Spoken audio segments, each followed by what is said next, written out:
boa tarde, sejam todos bem-vindos à nossa programação. O programa em interação entrando no ar. Falando em interação, vamos interagir, vamos ligar o nosso WhatsApp 989414694. A partir de agora, você participando ao vivo do nosso programa, 3645-3985. Tem bolo de sorteio, tem o quê? Um mês de academia também? É isso, produção? Tem um mês de academia, o pessoal tá ajustando aí com a Academia Carlitos, que estiveram no programa. O Carlitos ainda não... Mas já deu ok aquele dia no programa, mas o Carlitos tem que dar um aval dele para a gente fazer sorteio. Então é nessa sexta-feira. E lembrando que para essa semana, né? Você lembra que naquele 11 de setembro, né? Que os Estados Unidos teve aquela parada lá da Torres Gêmeas, o negócio todo, aquela coisa toda. Aí depois daquele dia, daquele atentado... Alguém inventou para o sistema aéreo internacional ficar mais seguro, colocar uma travinha dentro da porta para entrar na cabine. Por que eu estou falando isso para você? Porque essa trava ela só veio depois de 11 de setembro. Não tinha essa trava. O piloto entrava, saía, tinha, né, dava por fora e tinha como acessar a cabine. E devido a essa trava, foi o que fez aquele infeliz, o copiloto, que levou 149 inocentes à morte. Por quê? O piloto foi ao banheiro, né? O piloto foi ao banheiro, quando ele voltou, o outro estava lá. E o interessante é que o avião ele avisa, né? O avião ele fala, tá chegando no solo. E o cara falou, quero... Porque não dá pra gente entender o que aconteceu. O que dá até para explicar, ele devia estar num dia errado, na hora errada, e 149 pessoas no avião errado. Isso foi o que aconteceu. Mas o que chama a atenção, o que eu quero falar para você, que uma nova linha de investigação aponta que Andreas, o copiloto do voo que caiu lá no Alpes, ele recebeu tratamento para tendências suicidas anos atrás. Então esta é a minha fala para começar o programa. Anos atrás, o copiloto havia recebido tratamentos suicida. Então o cara, ele já tinha, né, sei lá, podemos dizer isso, um parafuso a menos ou a mais, como você queira. Então ele já tinha. Então a pergunta que eu faço, esse sistema do pessoal pensar só na máquina, pensar só, porque agora o terrorista vai não sei o quê, quando passou a pensar só na máquina, esqueceram o ser humano, porque foi o que aconteceu, né? Esqueceram que ele passou por um tratamento, anti-suicida, não sei o quê, esse monte de coisa, fez o que fez. O fato de valorizar a máquina, valorizar toda essa precaução, fez com que o piloto não entrasse na cabine. A atitude de simplesmente colocar a máquina à frente, a tecnologia à frente do ser humano, vai para o caixão ou vai para a nossa geladeira 1951? Você vai participar do nosso programa, como sempre, toda semana. Você vai ajudar a escolher, né, sobre esse tema. Lógico que não dá para a gente trazer o cara de volta e saber o que aconteceu. Fatalidade, acidente, vai entrar para a história. E tem gente que é assim, eu quero entrar para a história. E entra para a história, né? Esses vão ser lembrados para sempre. Falando em lembrar de alguém, de falar hoje, né, você pode participar. E na sexta-feira tem o sorteio do bolo, você que completa aniversário, 3645-3985, lá no oferecimento de Soudia Doces, na cidade de Americana, fica na Avenida Silos e também na Campos Sales, duas lojas desta bandeira que atende. Nós que falamos para mais de 10 cidades, são 10 cidades, tá? Americana, Araras, Hortolândia, Limeira, Mogi Guaçu, Mogi Mirim, Rio Claro, Santa Bárbara do Oeste, Sumaré, e a mais nova, né, o mais novo filho nosso aí, a Nova Odessa. Cabeamento da NET chegou em Nova Odessa, a cidade do Leandrão. E o Leandro mora lá mesmo, né? Mora em Esbó, Santa Bárbara, tá ali. Ele adotou Nova Odessa como cidade dele ali. E a você completa mais um aniversário, parabéns, muitas felicidades. Dispara a vinheta do aniversário para mim. Olha, você completa, seja através do WhatsApp, você vai participando do nosso programa, concorrendo a todos os prêmios e os aniversariantes da semana, fique ligado, sexta-feira é o sorteio. O pessoal que participa aqui, eles disparam, para você ter uma ideia, olha só, tem várias imagens, né, de bate-papo, de conversa, não dá nem tempo da gente mostrar tudo aqui, ó, né? Olha só, mostra aqui pra mim. Esse é o nosso WhatsApp do programa, toda a conversa está aqui, a gente vai respondendo na medida do possível. 989414694. Sabe quem completa o aniversário com você hoje? Ruth Escobar, atriz, produtora cultural, tornou-se uma atriz de destaque, uma das mais importantes produtoras culturais da cultura brasileira, e se destaca por personalidades do teatro brasileiro, empreendedora de muitos projetos culturais, especialmente comprometidos com a vanguarda artística. E a você que completa aniversário, o sorteio do bolo. Como é que é o nome dessa pessoa que você colocou aqui, ô, produção? Al Gore, assim que fala? Al Gore, quem que é Al Gore? Al Gore, jornalista, ecologista, político norte-americano. Ah, esse aí, ó, tá aí. Foi vice-presidente, que vergonha, apresentador, não conhece o Al Gore? Vice-presidente da administração de Bill Clinton, 93-2001. Esse apresentador fala, tá certo, eu não conheço o cara, vocês querem o quê? Quer que eu conheça quem? Bill Clinton a gente conhece, o Al Gore eu não conheço. Vou fazer o quê? O pessoal fica falando aqui, ó, comendo o toco do apresentador. Finge, apresentador, que você conhece, eu não conheço o cara, põe de novo o rosto dele aí. Olha lá, o cara ganhou... Lógico que a gente tem que tirar o chapéu para ele, porque em 2007 ele ganhou o Nobel da Paz. Tá aí, tá certo. Parabéns, então, por mais uma primavera, por mais um ano. Paula Lavigne, atriz e produtora brasileira, foi casada com o compositor Caetano Veloso, com quem tem 2 filhos. Paula Lavigne, mais um aniversário, né? E a você. E o tema da semana tá aí. A máquina está à frente do homem? O homem está à frente? Qual tem prioridade? Depois de 11 de setembro, daquela turbulência toda, né? O pessoal colocou aquela travinha de segurança, aquela coisa toda no avião. E aí? Deu o que deu, né? A máquina foi à frente de algumas decisões do homem aí. E a pergunta que eu faço: vai para a urna essa modernidade atropelar até mesmo o que está acontecendo na humanidade? Quem que é esse cara aí? É o copiloto? É esse aí? Esse que é o copiloto? Tá aí. Vai para o caixão ou vai para a geladeira? Olha, hoje no programa nós vamos bater um papo com o Dr. Guilherme, ele que está à frente da Clínica de Olhos. Ele vem bater um papo, dar dicas para você, tudo sobre... Já chegou aí, produção? Já chegou? Tá aí? Então já a gente bate o papo com ele. E atenção, a gente que vem falar também, começam as inscrições para o Soma. O Soma é da cidade de Americana, tá? Então fica uma dica para os pais. O João Carlos vem falar com a gente, vai falar sobre o quê?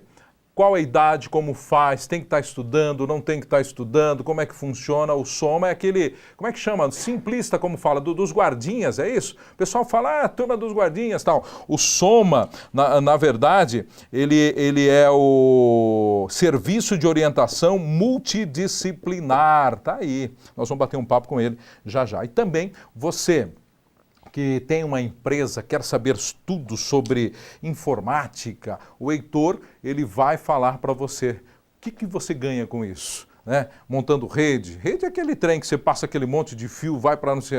Porque tinha gente que ficava no tal da caderneta, né? Ou corre para cá, ou tem um computador, mas fica um computador na sala 1, na sala 2. Então, o que é rede? Interliga tudo isso, pelo que eu entendo. Ele que é o especialista, vai falar para a gente. Então, vale a pena, tá? Ficar ligado nessa dica que o Heitor vem falar para a gente aí, né? E ficar ligado no programa. Destaque... Não, agora não é destaque, é fatos que marcaram esse 31 já, acabou o ano. Acabou o ano já, porque ó, depois do carnaval o ano vai, já acabou março, 31 de março. Muito bem, fatos que marcaram, daqui a pouquinho os destaques de notícias de toda a nossa região.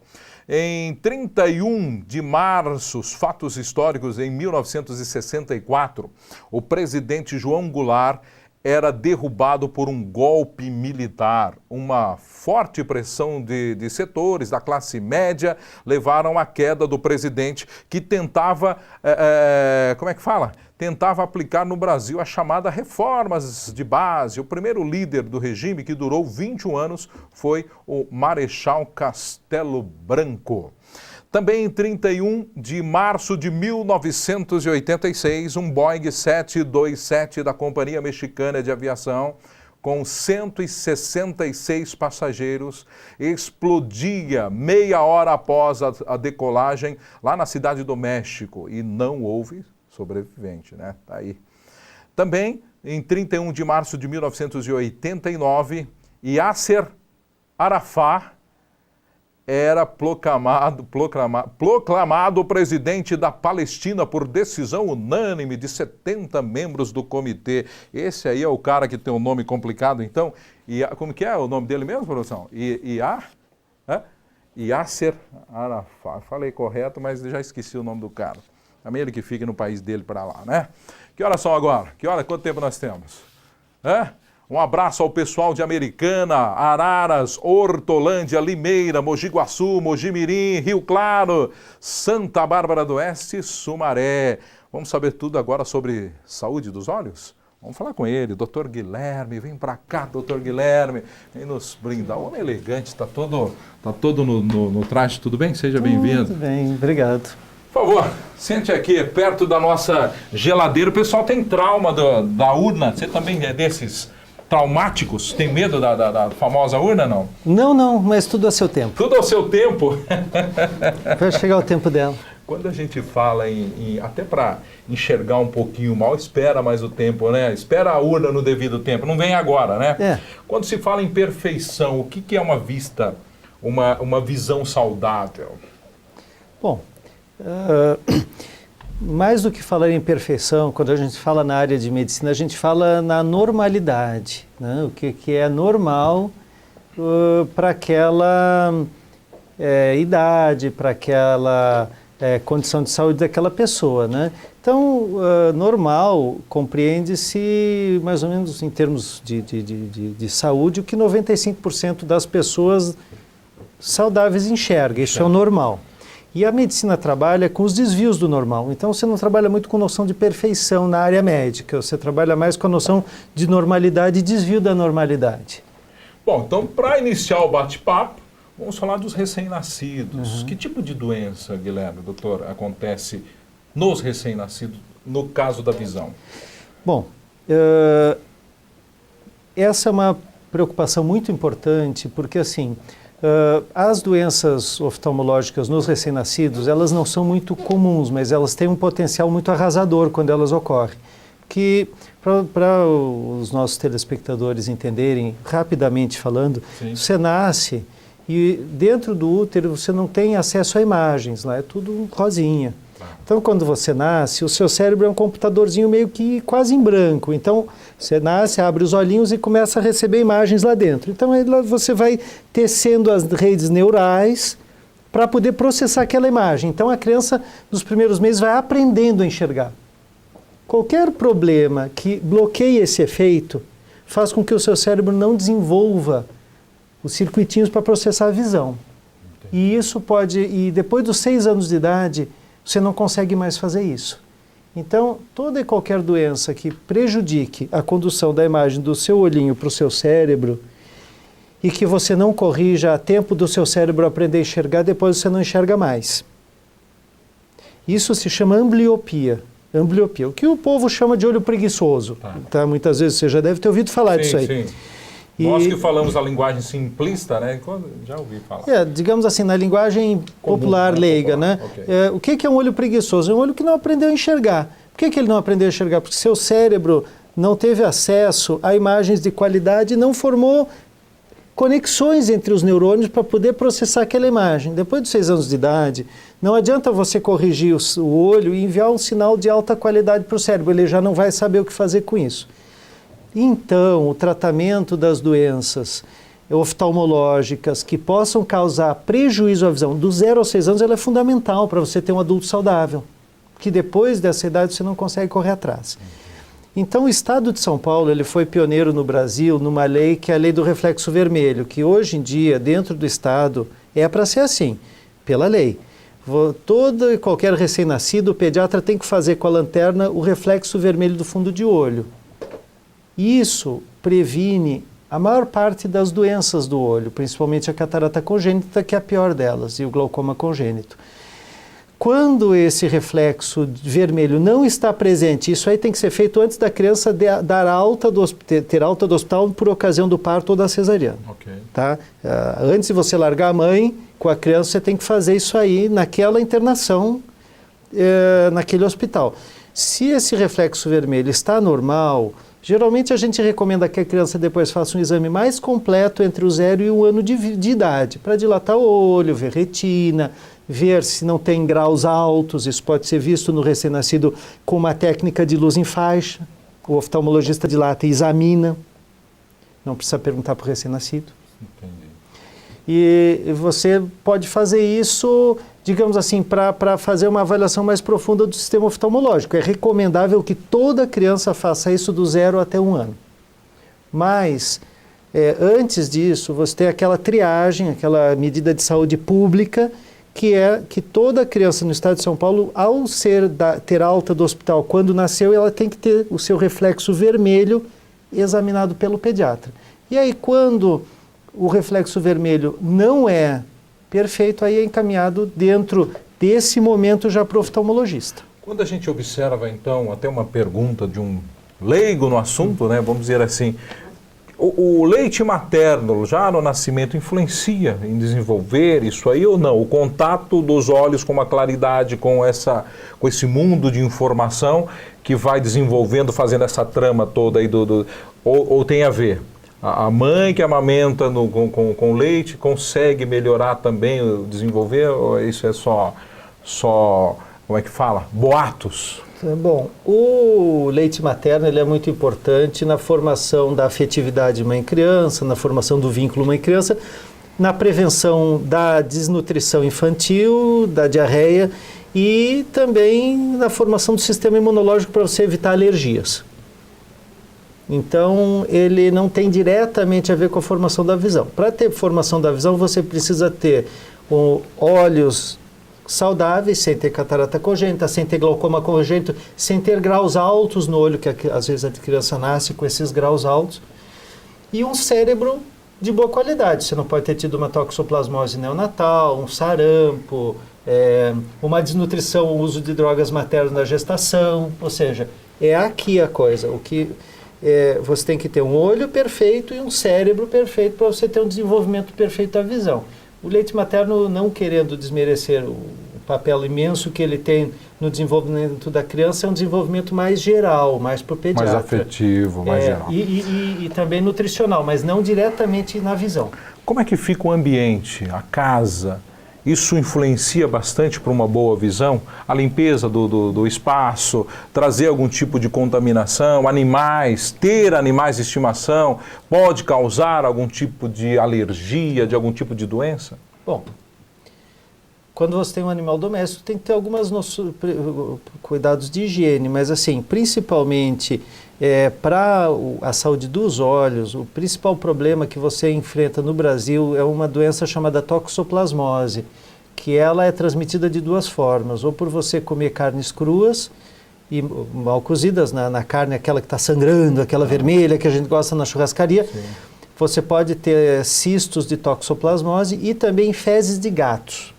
São as duas situações que você pode ter toxoplasmose, que é uma doença que no fígado, no cérebro, só dá em quem tem HIV. Mas na retina dá em pessoas que não têm HIV. E é uma causa muito comum no Brasil de lesões na retina que são irreversíveis. Mas é o contato direto? É isso?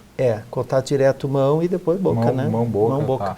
Então, assim, do ponto de vista focando mais em animais domésticos, claro que você tem, assim, pelo de cachorro, pena de passarinho, isso aí tem muito a ver com alergias oculares na criança. Mas do ponto de vista, assim, de saúde pública, a gente enfatiza mais o cuidado com a higiene de fezes de gatos por causa da toxoplasmose ocular. Bom, saiu, a criança teve alta, né, foi embora para casa, etc. e tal. Quando eu devo comparecer ao consultório? Quando eu devo ir ao especialista, ter essa primeira consulta, fazer realmente, preciso de óculos, preciso de correção? Quando que é essa média aí? Bom, as diversas organizações internacionais divergem um pouco sobre isso. Então você não tem um mapa de voo bem detalhadinho, né? Mas, a princípio, existem dois momentos fundamentais na vida. Um é entre o 0 e 1 ano, para você detectar problemas mais sérios, mais graves, como a catarata congênita ou graus muito altos de miopia e hipermetropia.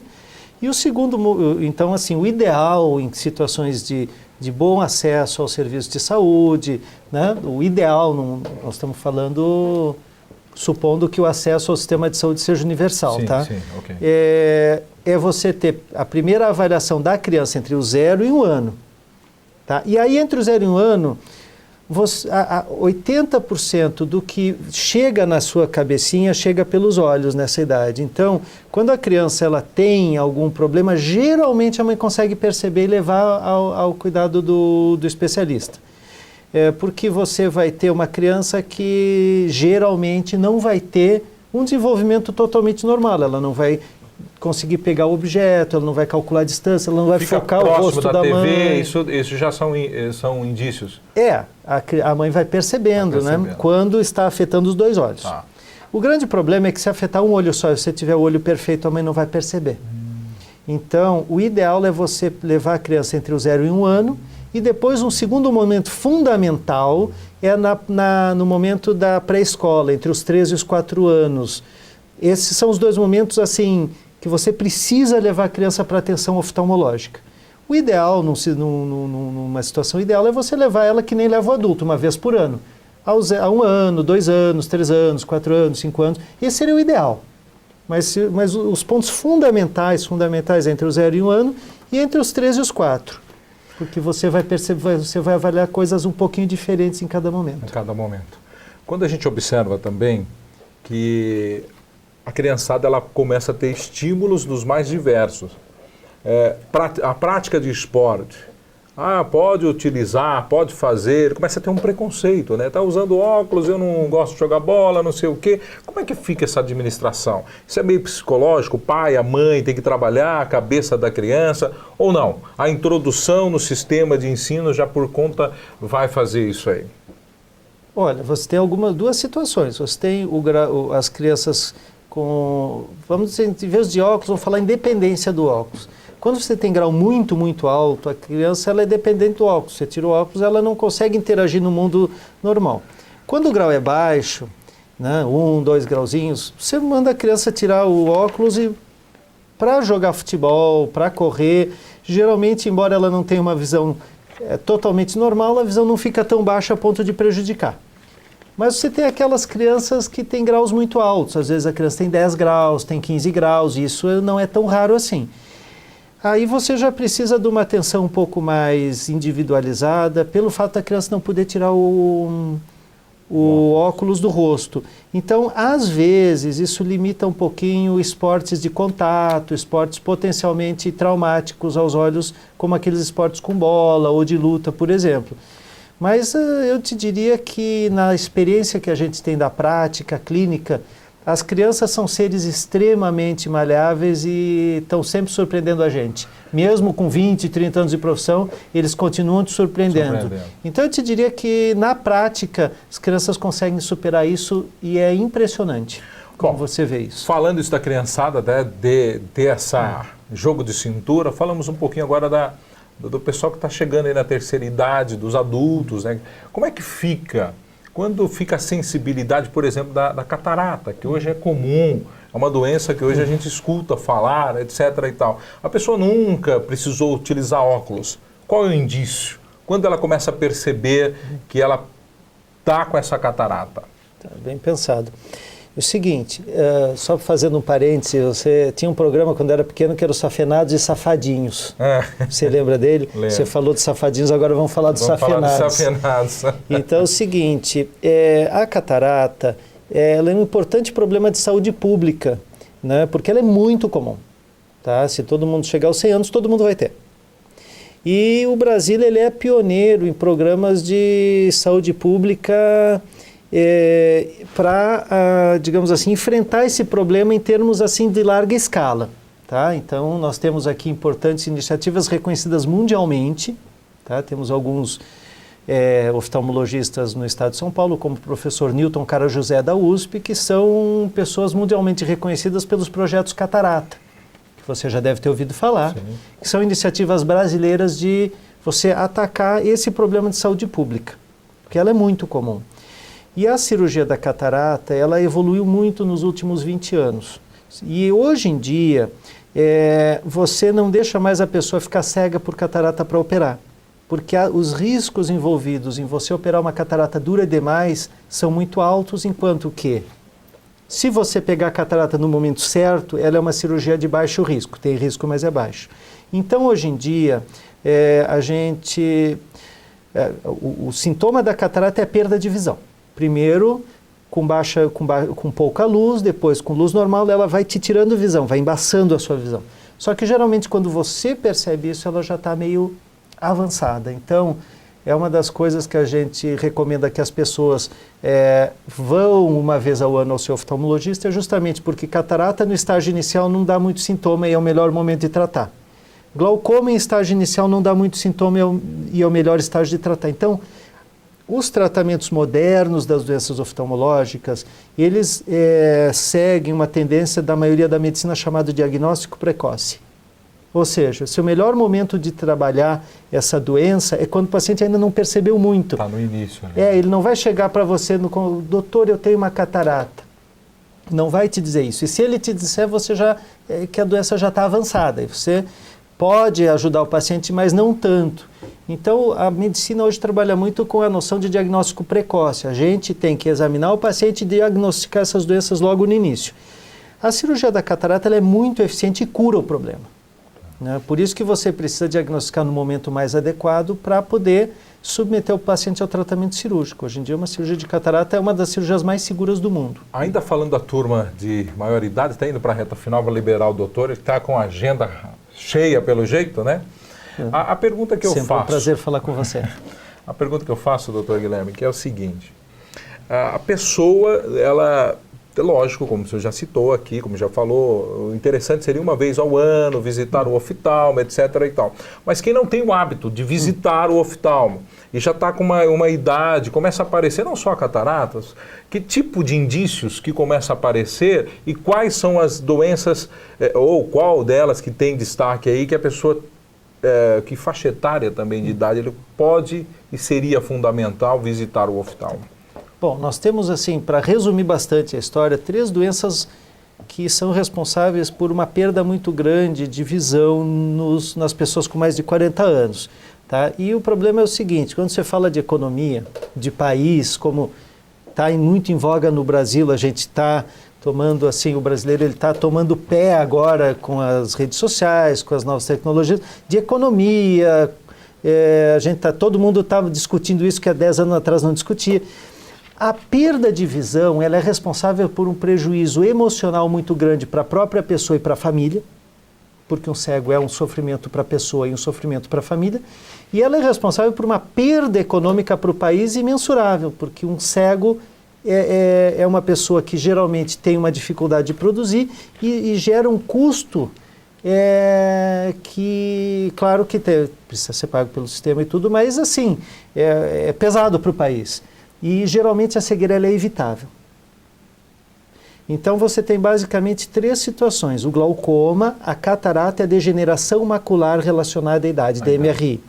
Então essas 3 doenças, elas têm tratamento: glaucoma geralmente com colírios ou cirurgia, catarata cirurgia, e a DMRI nós temos comprimidos e aplicações de medicamentos. Geralmente você consegue, quando você pega essas doenças no início, você consegue manter a visão das pessoas.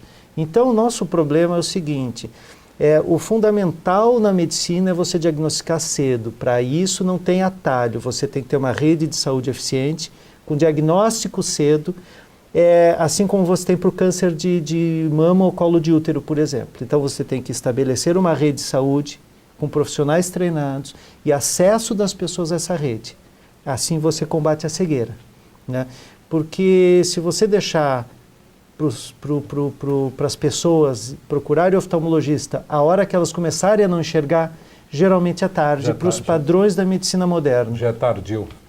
Muito bem, as perguntas que o pessoal fez através do WhatsApp, do programa, a gente vai encaminhar para o Dr. Guilherme Bender, né? Que está ali na Clínica de Olhos. Tá indo para um novo endereço? Fortunato Faraone. Fortunato Faraone, na cidade de Americana. Esquina com a Herman Miller, próximo da prefeitura. Está aí. Seu vizinho. Nosso vizinho, estamos aí junto. Obrigado. Obrigado. Sempre que pode, está nos atendendo. Obrigado, viu? Abrir esse espaço na agenda dele para bater esse papo aí. Muito bem, daqui a pouquinho nós vamos falar sobre sistema. Você que vai montar a tua empresa, quer interligar tudo, deixar um falando com o outro, um computador falando, tirar pedido, não sei o quê. Daqui a pouquinho a gente vai falar com o Heitor Totti, né? Ele que fala com a gente também sobre o Soma da cidade de Americana, com João Carlos de Tomás Tavares. Ele vem bater esse papo com a gente. Agora vamos às notícias. Vamos às notícias que rolam, que acontecem aí. Lembrando que sexta-feira tem um sorteio. Tem um sorteio do quê? Sorteio de um bolo para você, para os aniversariantes da semana. Para os aniversariantes da semana. Olha, a gente que todo dia vem para cá, noticia isso, aquilo, e mais um fato aconteceu. Um homem foi preso com 23 bananas. É isso mesmo, mas não é banana, gente, ó, são aquelas bananas de dinamite. O cara que foi preso com essas 23, aconteceu isso na noite de segunda-feira, na cidade de Campinas. Os explosivos estavam escondidos debaixo da cama do cara, estava ali escondido. Mas o que chama atenção, né, estava dentro de uma mochila, debaixo da cama, coisa e tal. De acordo com a polícia militar, o suspeito afirmou que venderia cada banana por R$600. A prisão aconteceu lá no bairro Campo Belo, na periferia da cidade. Ele que estava à frente da casa dele, estava ali de boa, sem documento, sem nenhum documento, quando foi abordado pelos PMs. Aí o pessoal falou, vai buscar o documento. Mas quando o cara abriu o portão, da casa dele, falou, peraí, os policiais também já ligou o fato aí na residência normal, já solicitou a entrada ali junto com o dono de todo esse... É bananal que fala, né? Quando passa de uma banana. Quero entrar junto, vamos ver o que acontece. Aí achou tudo isso aí. A suspeita da polícia é de que esses explosivos seriam vendidos para quadrilhas especializadas, é lógico, em ataques de agência bancária, caixa eletrônica e assim vai.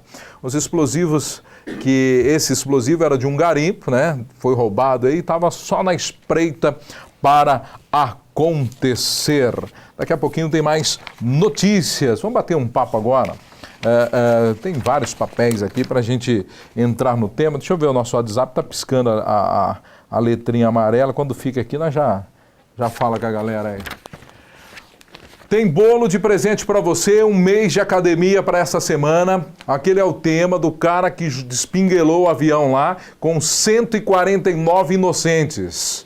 O sistema de avaliação psicológica, de pôr à frente a máquina do homem, o que você acha? Vai para a urna? Vai para a nossa geladeira? Como é que fica? Tá? Porque afinal são 149 vidas inocentes, mais a dele, que deu o total de 150 pessoas. E lembrando o seguinte, essa semana saiu aí já o novo norte da investigação, que ele passou por um tratamento anti o quê, gente? Eu esqueci o nome do tratamento. Hein, produção? Anti-suicídio, galera. Olha só que louco. Entendeu? Será que o cara estava apto? Continuava apto a pilotar o avião, ser copiloto do negócio? Muito bem, vamos falar agora de utilidade pública. De 30, que foi ontem, 31, 1º e 2 de abril, o Soma da cidade de Americana abriu inscrições para a garotada Guarda-Mirim. Vem pra cá, João Carlos, seja bem-vindo. Hoje eu estou recebendo todo mundo alinhado. O que está acontecendo? Troca, o patrocinador, o Enzo, é o Enzo que manda as roupas para o apresentador, né? Manda umas camisas com gravatas também aqui, né? Por favor, fique à vontade, João Carlos. Obrigado, Pietro. A você, a sua equipe, ao telespectador, uma boa tarde. Boa tarde. É uma honra estar com você aqui. Que maravilha. Estamos juntos aí fazendo todo esse nosso trabalho. Quando a gente abre essa oportunidade até para ver que os jovens tenham a oportunidade não só apenas de sair da rua, ter uma condição de algo diferente, a gente abre o programa sempre aí.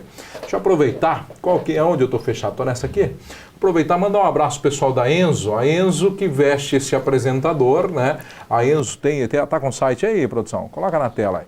Você quer vestir a camisa da Enzo, entra no site, são várias lojas em toda a nossa região, não só camisa, tem calças, cintos, completaço aí, e o pessoal, o Maicon, né? Tá lá nos assistindo da Enzo, um abraço, obrigado por estar por essa parceria.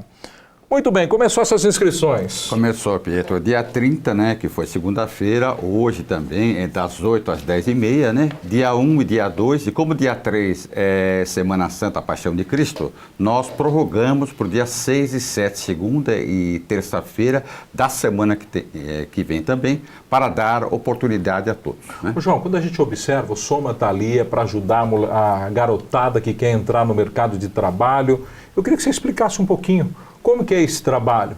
Qual a idade da criançada que pode participar? Todo mundo, qualquer faixa etária? Não? Tem uma restrição? Como que é isso? Então, nós estamos agora, nesses dias, no processo seletivo para 2015. Então, é o seguinte, quem pode? Os nascidos no ano de 2001 e os nascidos entre julho e dezembro de 2000, 14 anos. 14 anos. 14 anos. Estar cursando a 9ª série do ensino fundamental, que é a antiga 8ª série. Residir em Americana, né? Residir em Americana e trazer cópia dos seguintes documentos. O RG oficial, não o RG escolar, né? Pode até ser o protocolo do RG oficial, né? O CPF, também a cópia, né? Então, na inscrição, a gente sempre pede que haja uma antecipação, né? Mas se por acaso ele não trouxer o CPF na inscrição, ele vai sempre tirar no correio. Vai no correio, ele consegue o CPF. Ele poderá trazer realmente nas provas que serão feitas em junho, certo? Então, além disso, um comprovante de endereço, né? Água, luz ou telefone, de fevereiro e março, né? E uma cópia, tudo cópia, né? O lerite daqueles que trabalham, daqueles todos na casa registrados. Como também uma declaração que nós temos lá, um modelo de todas as pessoas que trabalham na casa, mas trabalham na economia informal, certo? Certo. E também trazer uma caneta azul, que a gente pede, né? E nós temos o nosso site, falar www, mas é www.soma.americana.com.br. Só que nós não fazemos, Pietro, a inscrição pelo site. Não é pelo site. Agora, veja bem, é gratificante porque os pais vão acompanhar, os avós também acompanham, o avô, a gente a avó. fala até dessa gratificação, até para o pessoal entender, há quanto tempo o Soma existe na cidade de Americana? Vai ser importante a sua colocação. O Soma oficialmente, vamos dizer, foi fundado em 16 de julho de 1961, oficialmente. Aonde? No Colégio Divino Salvador, aonde hoje é a Câmara Municipal de Americana. Ele foi cedido na época pelas irmãs maristas do Sagrado Coração de Jesus, cederam lá uma sala. E o primeiro presidente, que você é dos meios de comunicação, o primeiro presidente do Soma foi o famoso Geraldo Pinhanello, saudoso Geraldo Pinhanello. Da rádio, comunicador de rádio. Grande comunicador, ele faz aquelas campanhas, e quando eu vim para a Americana, eu vim de São Paulo, ele era tudo, ele era o repórter, ele era o speaker, ele era o poeta, ele fazia tudo. Ele fazia tudo, né? Então, interessante. Então, assim, foi fundado lá oficialmente, né? E o Soma existe há 53 anos. Muito bem, nesses 53 anos de existência, a finalidade, o objetivo dele, qual era e se mantém até hoje com a mesma linha, com o mesmo objetivo? Exatamente, eu vou explicar a você. Então, no dia 25 agora, Pietro, nós formamos a 181ª turma, 181 turma de 2015, né? Com esses aí, nós chegamos a 12.730 adolescentes. Você agregar 4 adolescentes por cada ele, 12.730, nós chegamos a 64 mil pessoas. Veja, a Americana hoje estima-se que tenha 230 mil pessoas, né? Então, 64 mil passaram e estão realmente passando pelo Soma. Então, para você sentir a importância. Lá atrás, evidentemente, e um detalhe, Pietro, Onde hoje está o Soma, de 1955 a 1970, era o tiro de guerra. Tiro de guerra. Então era o tiro de guerra, que hoje está lá na Carmine Feola, né? E a 1970 o Soma veio para onde é lá na Avenida Ciros, 29, onde todos poderão obter todas as informações. Importante, né? Qualquer dúvida, estamos lá. Então, esse realmente havia um trabalho, um instrutor-tenente, Fernando Elissá realmente instruía, mas numa outra modalidade, onde ele via, onde o povo fala guardinha mirim, de fato, porque ele usava aquele cap e tal, de guardinha. Então ficou essa imagem. Ficou. Hoje nós temos que falar adolescente, nós temos que falar, mas para o povo popular é guardinha mirim. Quando a gente fala do guardinha mirim, é o retrato que a gente passou por algumas empresas, você sempre vê essa figura. E quando pensa no guardinha, ele entra realmente, os adolescentes do Soma, ele entra com qual função na empresa? E depois, é lógico, hoje a gente vê diretores que foram ganhando espaço na empresa, foram subindo, etc. e tal. Qual a função hoje que o Soma oferece para os jovens? Então, veja bem, hoje eles são treinados em administração, né, dentro da administração informática, em média 3 meses. Então, eles saem lá, quando eles são formados, eles saem auxiliar administrativo, recepcionista, operador de telemarketing e a informática básica, o Windows, Word e Excel. Eles recebem, além dos certificados da entidade, eu tenho um detalhe muito importante, Pietro, ele recebe 4 certificados do Senai. Nós mantemos um convênio com o Senai desde 2003. Então, o monitoramento deles é feito via Senai. Então, eles são formados. E a nossa capacidade, veja, nós somos 280 adolescentes. Nós temos 4 turmas de 70. 4 turmas de 70, né? Então, nas inscrições, veja, entre segunda e hoje, nós já chegamos a 400. Serão 6 dias. Se manter uma média de 200, nós chegaremos a 1.200 adolescentes. Nós somos 28 diretores voluntários, né? E nós temos uma frustração. Gostaríamos de poder atender a todos, mas a nossa capacidade realmente é de 280. Para que você tenha uma ideia, para eles tudo é gratuito. Esses adolescentes que vão se inscrever, tudo para eles é gratuito, né? Então, esse é um trabalho que nós fazemos e gostaríamos de poder atender mais. Um detalhe importante, nós não recebemos verbas para a manutenção da entidade. Se você me perguntar, quando eles vão para as empresas, que é feito o contato, eles recebem um salário mínimo de base federal, que é 788. Como o Soma vive, as pessoas perguntam. Nós cobramos uma taxa administrativa, Prieto, de 31% para as empresas. Daria 1.032,28. Para todos os nossos custos fixos e variáveis, nós temos 22 funcionários, né? O treinamento, nós temos toda uma equipe de psicólogas, assistentes sociais, pedagogos, os instrutores e a nossa cozinha. Nós temos uma média, oferecemos entre o café da manhã e também o almoço, 290 refeições. E para eles, cada segunda, terça, quarta, quinta, sexta, um prato diferente. Um prato diferente. Então, tudo gratuito para eles. Então tá aí, o convite para o pessoal, né, para os nascidos em 2001, tá? Isso. No dia 30 que passou, hoje 31, 1º e 2, e foi prorrogado devido ao feriado Paixão de Cristo, dia 3? 6 e 7. 6 e 7 está aqui, então, os adolescentes quiserem ter essa oportunidade, aos empresários quiserem fortalecer e ampliar, fazer uma parceria com o Soma. Tem um telefone aí do Soma? Tem, é o 3461-24195, e aproveitando, né, todo o seu espaço aqui, Prieto, nós temos hoje lá na entidade adolescentes a serem colocados no setor. O nosso primeiro parceiro em Americana é a Associação Comercial e Industrial da Americana, a Prefeitura, que mantém 120 adolescentes também da Americana.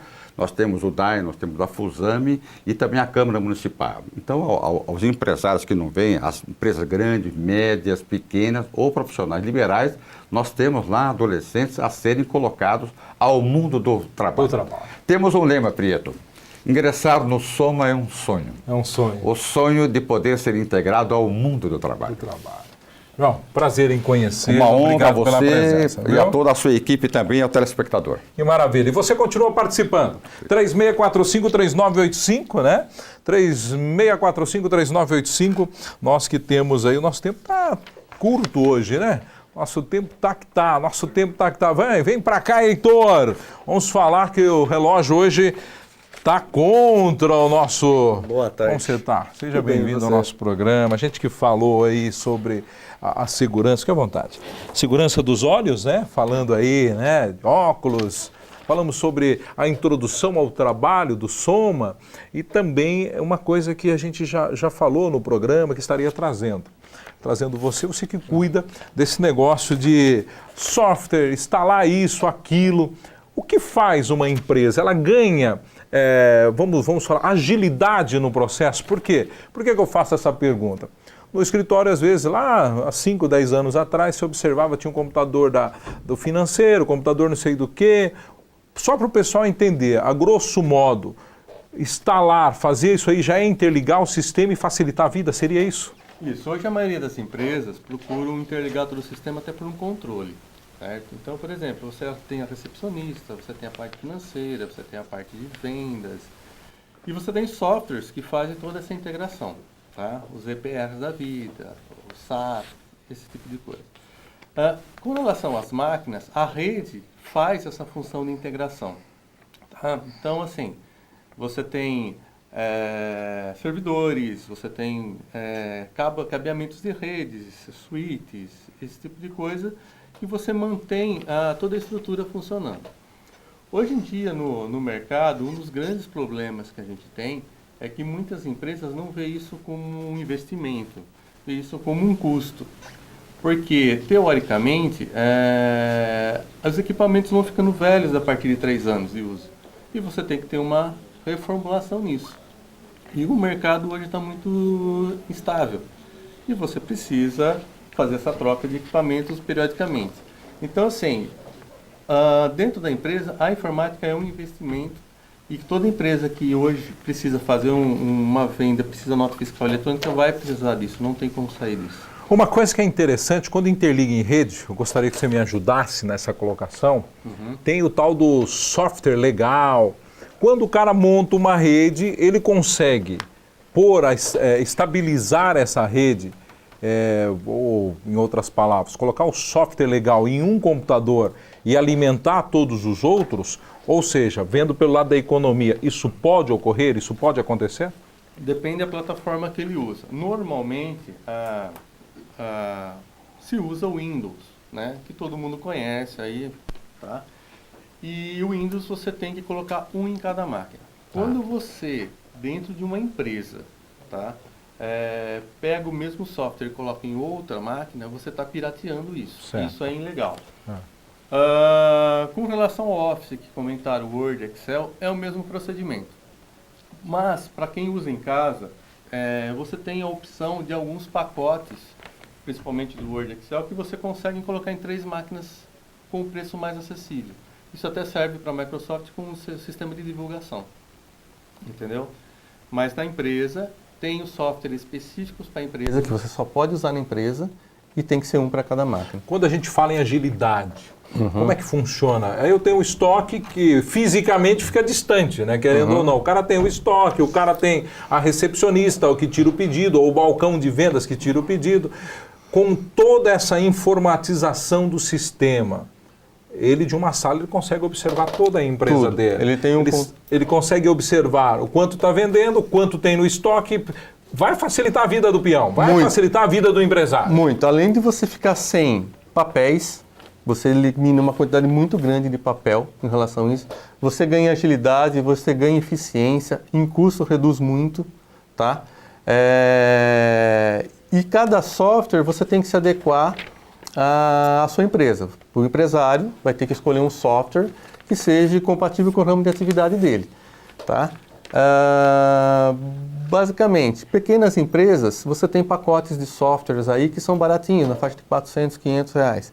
As grandes empresas chegam a investir 15, 17 milhões de reais para poder montar uma estrutura para poder abranger todo o porte da empresa. Muito bem. Eu quero deixar aberta a pergunta aqui, qual o maior desafio hoje em dia para esse segmento de informática? Vai pensando aí para a gente falar. E eu tô lembrando agora, produção, que nós não falamos dos jornais, né? É isso? Quem que esqueceu? O apresentador não falou?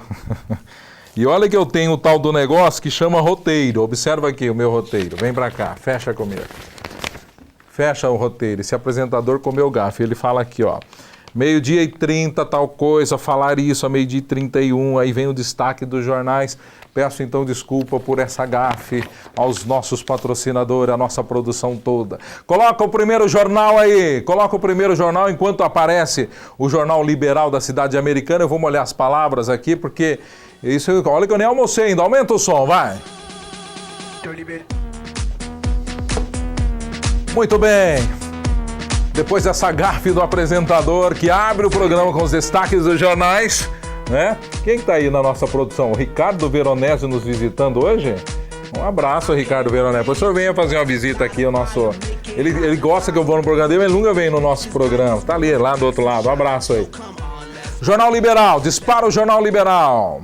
Relatório de comissão acusa Diego de improbidade e vê indícios de peculato. O que é que nós estamos falando? Você de outra cidade. O Diego, que se refere à chamada aí, é o nosso ex-prefeito da cidade de Americana, e quando fala desse documento, né? Documento que acusa, é ele, o ex-secretário da Fazenda, José Antônio Patrocínio, que teriam desviado simplesmente 77 milhões das contas do fundo da prefeitura. Esse é o destaque do Jornal Liberal. Mostra de novo aí. Tá aí, esse é a página, né? O título de capa aí. Jornal Todo Dia. Comunicação gasta 37 vezes mais que o combate à dengue. Comunicação gasta 37 vezes mais que o combate à dengue. A Prefeitura de Campinas, gente, gastou 3,7 milhões em comunicação no primeiro ano. E é o que a gente observa. Mas isso não é só a Prefeitura de Campinas.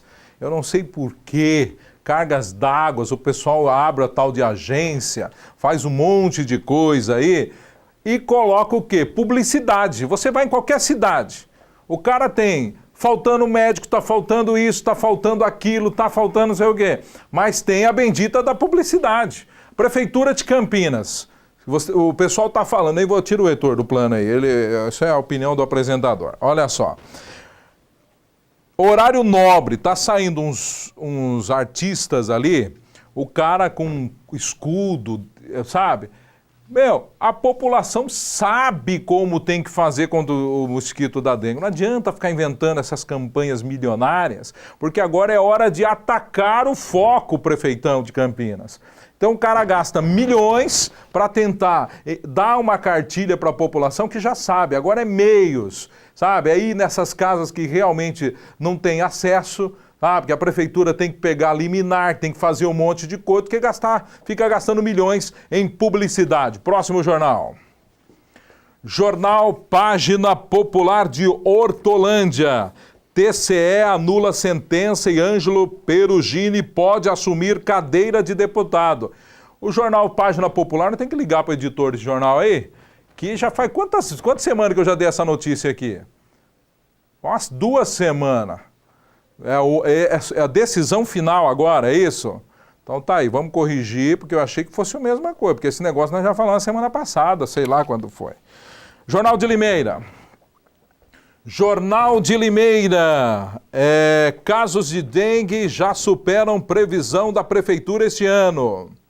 O de Mogi Guaçu agora, jornal Mogi, a Gazeta de Mogi Guaçu, Gazeta Mogiana, é isso?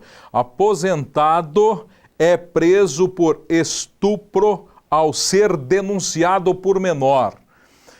Se você observar, não sei o que eu vi na TV esses dias, foi o pai ou o padrasto, eu não sei, que o pessoal agora está com essa mania, e eu acho que tem que ser usada essa ferramenta.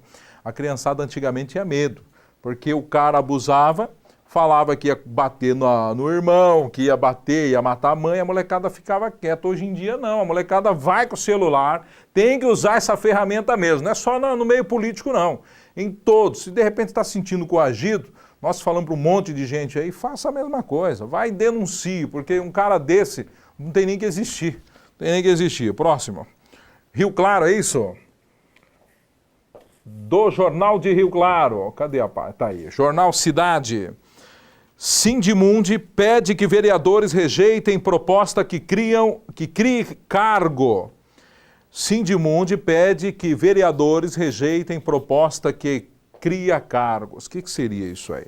O documento diz pelas desnecessidades dos serviços até agora não esclarecido à população. Então os vereadores estão aí na Sindmundo, quer que os vereadores deixe quieto se tem. O que tem aí, o trem? Ah, sim. Então não é da cidade, é da Fundação Ulisses Guimarães, é isso? Esse fato que está acontecendo aí. Bom, Cidade de Sumaré, para finalizar os jornais em destaque, o jornal Tribuna Liberal, gangue da Marcha Ré, volta a atacar e invade mais 2 lojas. Tá aí, gangue da Marcha Ré, estão voltando de novo. Isso aí aconteceu bastante, voltando, ficou até chique para falar, né? O pessoal aconteceu bastante em Nova Odessa, né? Nova Odessa é o que você anda na rua ali, você observa de loja que tem aqueles pilar na frente, isso aí também até mesmo é incompetência da administração pública. Porque se chegar ao ponto do empresário ter que gastar dinheiro para ficar pondo aquele postinho de cimento ali, porque o prefeito ou a prefeitura ou sei lá quem, a Secretaria de Segurança ou também a Polícia Militar não consegue, gente. Nós estamos falando de uma área central. Nova Odessa é Quantos mil habitantes tem em Nova Odessa? Tem 28 de rua de um lado e 32 do outro, ali para não falar ser menor. Estou falando no bom sentido, uma cidade tranquila para se viver. Uma gangue ataca como essa. E olha que tem monitoramento. Você entra ali, tem um monitoramento na entrada, na saída, no meio. Não sei como que acontece um negócio desse. Então, realmente, eu acho que o pessoal poderia ter um pouquinho mais de atenção. Não é isso? Esses são os destaques. Lembrando que você pode participar, nós teremos sorteio de um bolo 36453985 na sexta-feira e também um mês de academia. Aquele doido lá do avião, o copiloto, né, que deu cabo em 149 vidas inocentes. Por quê? Porque as investigações agora estão tomando um outro rumo e descobriram que ele passou por tratamento anti-suicídio. Será que era para esse cara ter continuado a ser copiloto? Será? Tá vendo? A gente está falando de uma potência. O cara, uma empresa que pilota, que tem aeronaves, que carrega vidas, não pode ser tratada dessa maneira. É lógico que a nossa pergunta é, as máquinas estão à frente do tempo, como foi o caso por causa de 11 de setembro, lá por causa da Torre Gêmeas? Aí o pessoal foi e colocou a bendita de uma travinha ali. Aí, né, deu no que deu, né? Deu no que deu. O copiloto deu esse tranco todo aí. Quinta-feira, quanto tempo nós temos de programa ainda, produção? Tem alguns tempos ainda? Quanto? 5 minutos, tem bastante tempo ainda. Lembrando o seguinte, quinta-feira é o dia do Instituto Nacional Cultural Artístico. O Instituto, na verdade, detém esse programa. Para você, empresário de toda a região, das 10 cidades ou algo mais, você, através do Instituto Nacional Cultural Artístico, você disponibiliza a sua bandeira, a sua marca aqui no rodapé do nosso programa. Tá? E parte do valor que você investe na cultura, que você incentiva a cultura, você pode abater do seu imposto de renda. A pessoa física, que é o funcionário direto, né, você também pode fazer isso. Você contribui, tá? O Instituto Nacional Cultural Artístico tem aí uma conta no Banco do Brasil, tá? Você incentiva a cultura e na quinta-feira nós não cobramos para os artistas se apresentarem. Então você que está aí, esse espaço, a quinta-feira, que é a parte musical, é incentivado por esses empresários, tá? E por você, pessoa física, que contribui parte do seu imposto de rendas. Falando em segurança de internet, falando nisso, naquilo, eu que deixei aí para o Heitor, né? O que é o desafio? O que vem como desafio no segmento da informática aí pela frente? Tá, na parte de, vamos assim, dizer desafio para usuário final, seria o barateamento dos equipamentos, uma facilidade de internet, para que uma maioria da população possa ter acesso à informação. Porque hoje a internet é informação. Hoje, se a gente comparar os valores que é prestados nos Estados Unidos, os equipamentos que tem lá, aqui no Brasil é muito caro em função dos impostos, entendeu? Para vocês terem uma ideia, hoje se compra nos Estados Unidos qualquer computador simples aí por $300. Nos tá? Estados Unidos? Nos Estados Unidos. É. Aqui hoje você compra o mesmo computador por $1.800, $1.600, R$1.000. Os softwares legalizados nos Estados Unidos custam $80. Aqui o mais barato que a gente vai conseguir comprar na faixa de R$400, R$500. Então hoje aqui, para uma pessoa ter uma máquina legalizada, bonitinha, ele vai precisar de pelo menos R$2.500, R$2.000 aí. Isso o pessoal de baixa renda tem muita dificuldade. As empresas hoje precisam ter servidores. E os servidores são muito caros, não tem também incentivos do governo para esses valores. Tá? Algumas máquinas no Brasil, existe uma medida provisória do governo, que é a medida do bem, que depende do valor baixo, ainda você tem uma isenção de imposto, mas mesmo assim é caro. O grande desafio que eu vejo da informática para o futuro, abrangendo a parte de máquinas principalmente, seria isso para poder ter, para o Brasil poder crescer e investir mais na informática. Hoje, vou dizer praticamente 50% da população está informatizada. O Brasil tem a tendência de crescer muito ainda em relação a isso. Tá? Com o advento dos tablets, ajudou bastante, porque os tablets têm um preço mais em conta. Então, temos muita coisa para andar ainda, tem muita tecnologia para rodar aqui no Brasil. Nós temos tema para falar com o Heitor aqui. Vou até marcar um outro programa, porque o tempo já pipocou, né? Já foi. Lembrando o seguinte, então. Você que traz o nome complicado da empresa dele, mostra no uniforme o logo da empresa. Como é que chama a tua empresa? KX Informática. KX. KX. Não é tão complicado KX assim, Informática. Telefone, o pessoal quiser falar lá. 3462-8909. 8919. Você volta no próximo programa, bater um papo. Obrigado pela presença. E você vai ligando não dá mais tempo de ligar mais nada. Beijo no coração, até amanhã. Foi. Tem muito prêmio sexta-feira.